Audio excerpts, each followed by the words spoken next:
आज नहीं तो कल समझेंगे। तो इन सब धर्म वालों में जो भी होगा अपना देवी देवता धर्म वाला, वो ही आकर के अपना वर्षा लेगा। डिस्कस कोई करे तो बोलो नहीं, हम तो कहते ही हैं एक बात। क्या? हम एक ही बात कहते हैं।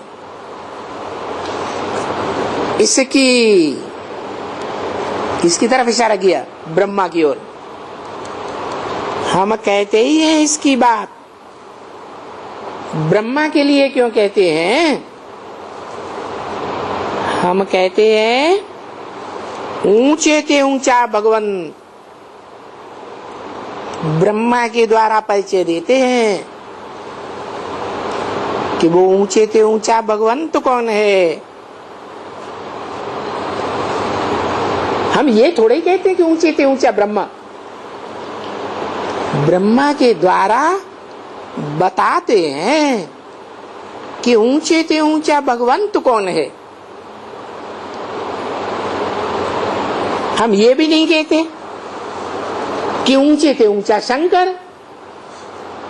कहते हैं अगर शंकर ऊंचे ते ऊंचा होता तो दुनिया में शंकर की मूर्तियां सबसे जास्ती मिलनी चाहिए, लेकिन सबसे जास्ती तो लिंग मूर्तियां मिली हैं। तो सार्वभौम सारी दुनिया की बुद्धि में बैठने वाली मूर्ति तो वो निराकार अव्यक्त मूर्ति शिव की है, शिवलिंग। तो हम नहीं कहते कि ऊंचे ते ऊंचा ब्रह्मा या ऊंचे ते ऊंचा शंकर या ऊंचे ते ऊंचा फलाना, नहीं। हम तो कहते ही हैं ऊंचे ते ऊंचा भगवंत, जो इस दुनिया में ऊंचे ते ऊंचा पार्ट बजाता है। क्या? इस संगम में भी ऊंचे ते ऊंचा पार्ट बजाता है और 84 जन्मों में भी ऊंचे ते ऊंचा पार्ट बजाता है। क्या? जो ऊंचे ते ऊंचा पार्ट बजाने वाला होगा वो कभी किसी से किसी जन्म में हार खाएगा क्या? खाएगा? नहीं खाएगा। देखो हिस्ट्री में अकबर को महान बता दिया, अकबर महान। फिर क्या हुआ है? हिस्ट्री क्या कहती है? अकबर में भारत में इतने बड़े भारत में इतने ही एरिया में राज्य किया तो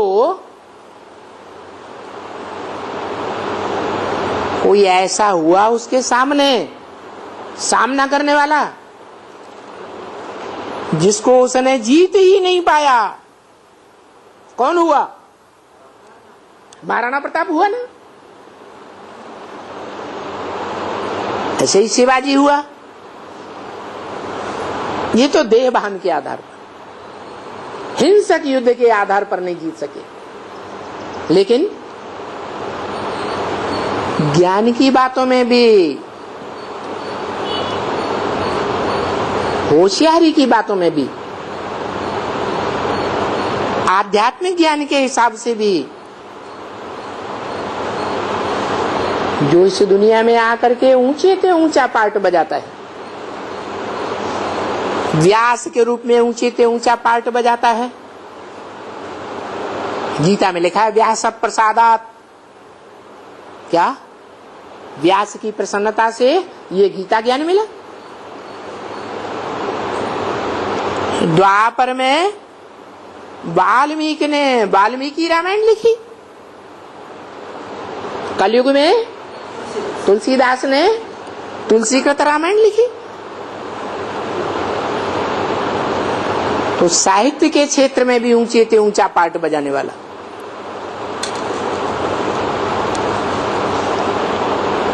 तो जो ऊंचे ते ऊंचा भगवंत है हम उसका परिचय देते हैं। ऊंचे से ऊंचा बाप, उनसे वर्षा मिलना है। क्या कहा? किसने बोला?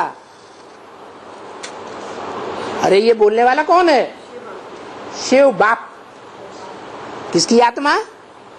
शिव बाप की आत्मा बोलती है। क्या बोलती है? जो ऊंचे से ऊंचा बाप है उनसे वर्षा मिलना है, मेरे से नहीं। क्या कहा है? वर्षा किससे मिलना है? हाँ, उनसे वर्षा मिलना है। कौन सा वर्षा? साकार वर्षा या निराकार ज्ञान का वर्षा? साकार वर्षा उनसे मिलना है। स्वर्ग साकार है या निराकार? स्वर्ग साकार है, तो साकारी बाप होगा ना वर्षा देने वाला स्वर्ग का। वो साकार होगा या निराकार होगा? साकार। तो बाप कहते हैं मुझे याद करो। कौन कहते हैं? कौन सा बाप? शिव बाप कहते हैं मुझे याद करो, बिंदी बन जाओ, 5000 साल पड़े रहो परम धाम में। निराकार बाप को याद करेंगे तो निराकारी बाप से क्या मिलेगा? निराकारी धाम का वर्षा मिलेगा या साकारी धाम सुख धाम का वर्षा मिलेगा?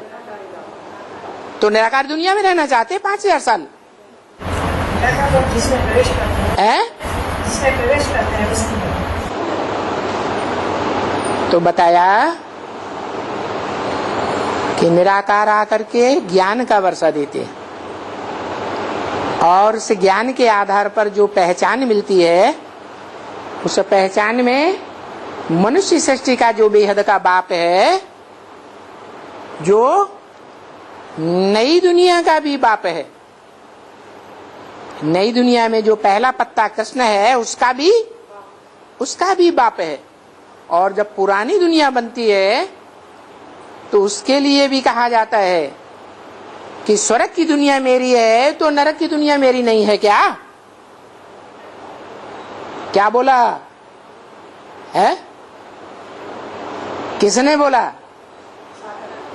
साकार बाप ने बोला स्वर्ग की दुनिया मेरी है तो नरक की दुनिया मेरी नहीं है। क्या शिव बाप कहेंगे परमधाम में बैठकर कि स्वर्ग की दुनिया मेरी है? नहीं। और नरक की दुनिया मेरी है ये तो कह ही नहीं सकते, क्योंकि नरक की दुनिया में तो सब पतित होते हैं और शिव बाप तो कभी पतित होता ही नहीं। तो कौन कहते हैं मुझे याद करो? माम एकम याद करो। ये कौन कहते हैं? वो कौन सी आत्मा है जो कहती है मुझे याद करो? मामेव नमस्कुरु।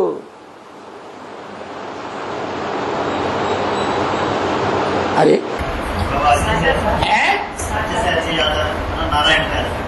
नारायण की आत्मा कहती है मुझे याद करो। फिर तो सारा राज्य, नारायण के राज्य में जितनी प्रजा होगी वो किसको याद करेगी? नारायण को याद करेगी ना। करती है? अच्छे से अच्छी याद नारायण की याद करना पड़ते हैं। वो अभी संगम में बताया कि इस बात को पहचानो कि नर से डायरेक्ट नारायण संगम में बना जाता है या सतयुग त्रेता द्वापर कलयुग में बना जाता है।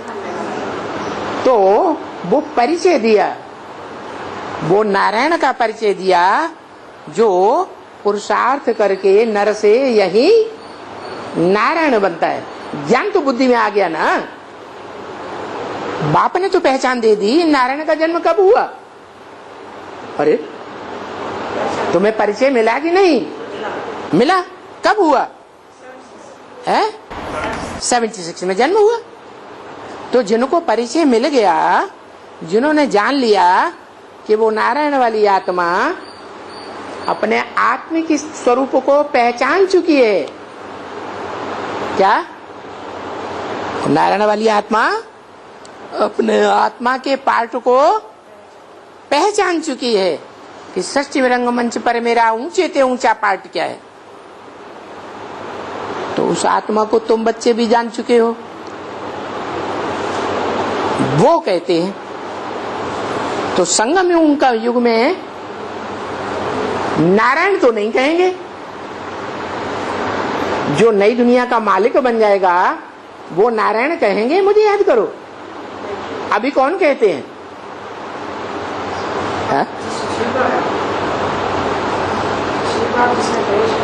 शिव बाप कहते हैं मुझे याद करो, शिव बाबा कहते हैं मुझे याद करो। माना शिव बाबा का वो रूप स्वरूप क्या दिखाया है जिसको याद करो?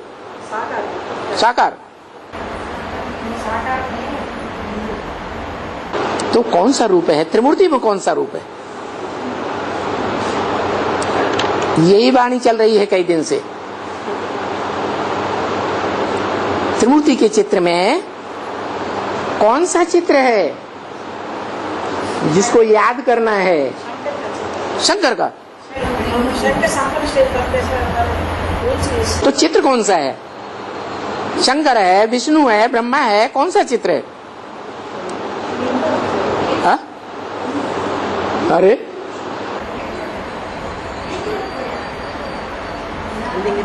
लिंग रूप है।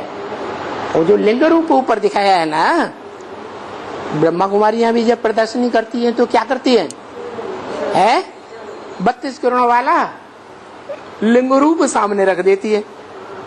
अब बताओ, गुण और अवगुण साकार में होंगे या निराकार में होंगे? तो ब्रह्मा कुमारियां निराकार बिंदु को समझती हैं, 32 गुणों का भंडार, या साकार को समझती हैं? निराकार को समझती है। ये तो गलत बात हो गई। निराकार तो 32 गुणों का भंडार हो ही नहीं सकता। वो गुण अवगुणों से परे है, निर्गुण है। निर्गुण निराकार ब्रह्म कहा जाता है। वो सगुण है जिसके अंदर अनेक प्रकार के गुण ही समाये हुए हैं, अवगुण एक भी नहीं है। इसलिए भक्ति मार्ग में उसकी कोई ग्लानि नहीं होती है। किसकी? नारायण की। तो वो नारायण इस समय वर्तमान रूप में पुरुषार्थी है या संपन्न है? वो कहते हैं मुझे याद करो। क्या कहते हैं? मन मना भव, मेरे मन में समा जा।